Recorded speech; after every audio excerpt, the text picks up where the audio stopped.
Right now, 5:45, Constitution controversy. Former President Donald Trump's legal team used an unusual tactic in the 14th Amendment case that wants to have him thrown off the presidential ballot in Colorado.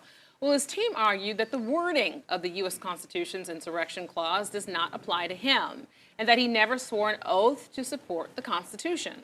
Let's bring in Chief Legal Analyst Khalif Rhodes to this conversation. So, Khalif, what exactly are Trump's lawyers arguing right now? Well, they're directly pointing at the Insurrection Clause, and I give them credit for being novel. I give them credit for trying to think outside the box, for sure. Looking at the text, it says, Section 3 of the 14th Amendment, that no one, after taking oath of office to support the Constitution, should be able to hold office in the United States if they've engaged in insurrection or rebellion against the United States. His team says that Trump never swore an oath to support the Constitution. They go right to his text to the day he was sworn in, and he swore an oath to preserve, protect, and defend the Constitution. I mean, the words are clearly there. This will be an argument that a judge will have to determine if actually what that was the intent.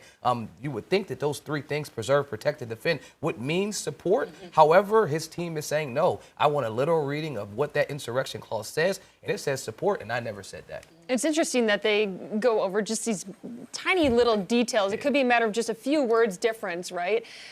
Could you kind of go deeper, though, into this Insurrection Clause and what exactly it all involves? I mean, it comes from the civil right. I mean, the Civil War, and you're attempting to stop folks that went against the country from trying to go back and take office. And so you're saying, look, this certain set of people that did not want this country to exist and was fighting against this country, you should not have a right to hold office of any kind in our country. And that's exactly what it's used for. 31 states have attempted to stop him from being on the ballot, just using that. A lot of them have already been dismissed. Six of them automatically withdrew, but there's about 17 to 18 that are still hanging. North Carolina's was dismissed earlier this year. The most recent one is Colorado. Colorado, what is it, last week, the judge said this: President Trump engaged in insurrective activity, but she believed that the Constitution and the Insurrection Clause specifically did not address the president. And because the president was not specifically addressed, she said that this case should not go forward. That's why we have an appeal now, and it'll go up to the Colorado Supreme Court. So has this argument been used before, and I guess can it stand? I mean, I can't imagine in history there's a precedent, but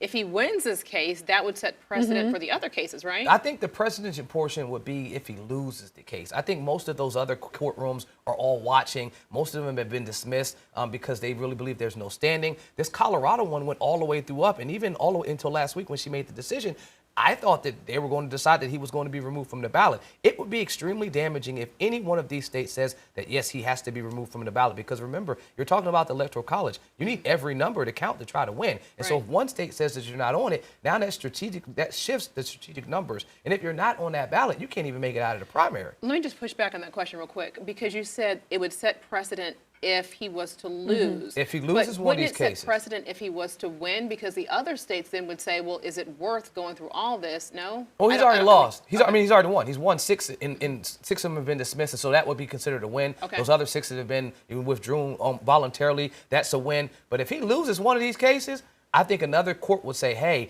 it is kind of persuasive for us to say, well, what did they look at? What made them make that decision? And so any one of them that comes a loss for the former president, I think it would be devastating for his campaign. Ripple effect and see how it will impact his campaign. See, this is why we have you, Khalif. Thank you. Because we